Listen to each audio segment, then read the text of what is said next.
अब तक आपने सुना कि कावेरी जी अपनी तीनों बेटियों ईशा, मोहिनी और सुहाना की शादी 3 घर जमाई लड़कों के साथ करवा देती है।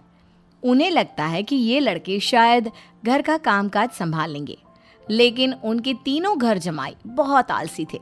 वो नौकरी भी नहीं करते थे और बाहर का काम भी नहीं। कावेरी जी ने अपनी बेटियों से कहा कि वो प्रेगनेंसी का बहाना बनाकर अपने पतियों को सबक सिखाए। अब सुनिए आगे। मम्मी, आपने जैसा कहा था हमने वैसा ही किया, लेकिन देखिए ना, विवेक का हाल तो वैसा का वैसा ही है। घर में ना सुबह का नाश्ता बनता है और ना खाना।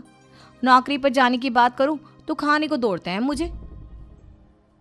हाँ मम्मी, मैंने भी सुमित को कितनी बार कहा कि अगर नौकरी नहीं करनी तो कोई छोटी सी दुकान ही खोल लो। घर का खर्चा कैसे चलेगा? देखो दोपहर के 12 बजने आए और जनाब अभी तक सो रहे हैं। हाँ मम्मी, ईशा और सुहाना ठीक कहती हैं। अविनाश का भी यही हाल है। जब मैंने अपनी प्रेगनेंसी के बारे में कहा तो मुझसे कहने लगा, अरे दूसरी लड़कियां तो 9-9 महीने तक नौकरी करती है, बस डिलीवरी के टाइम छुट्टी लेती है। मोहिनी, तुम भी नौकरी करो। अब मुझे कहाँ नौकरी मिलेगी? मम्मी बताओ अब मैं क्या करूँ?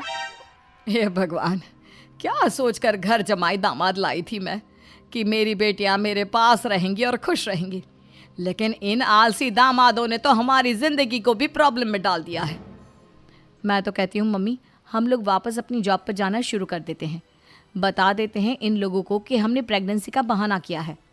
नहीं नहीं बेटा, ऐसी गलती भी मत करना। अगर तुमने ऐसा किया तो इन तीनों की आदत और ख़राब हो जाएगी।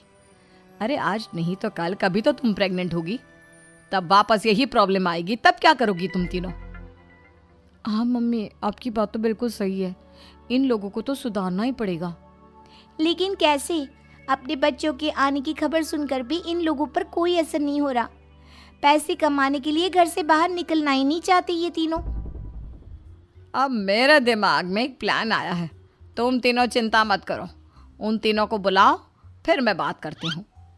थोड़ी देर बाद कावेरी जी अपने तीनों दामादों को सामने बुलाकर अपनी बात कहना शुरू करती हैं। अविनाश, सुमित और विवेक, देखो बेटा, मैं ना तुम तीनों से बड़ा प्यार करती हूँ, इसीलिए तो तुम्हें घर जमाई बना कर रखा है मैंने। अरे मम्मी जी, सीधे सीधे कहिए ना, क्या बात है? प्यार तो हम भी आपको बहुत करते हैं। अरे मम्मी जी, आपकी इज्जत भी बहुत करते हैं। अरे भाई, आपके जैसी सास और कमाने वाली बीवी सबको मिलती है क्या? हाँ मम्मी, विवेक और सुमित ठीक कह रहे हैं। आपकी बेटी से शादी करके मेरी तो ज़िंदगी ही अच्छी हो गई है। जानती हूँ मैं, और ये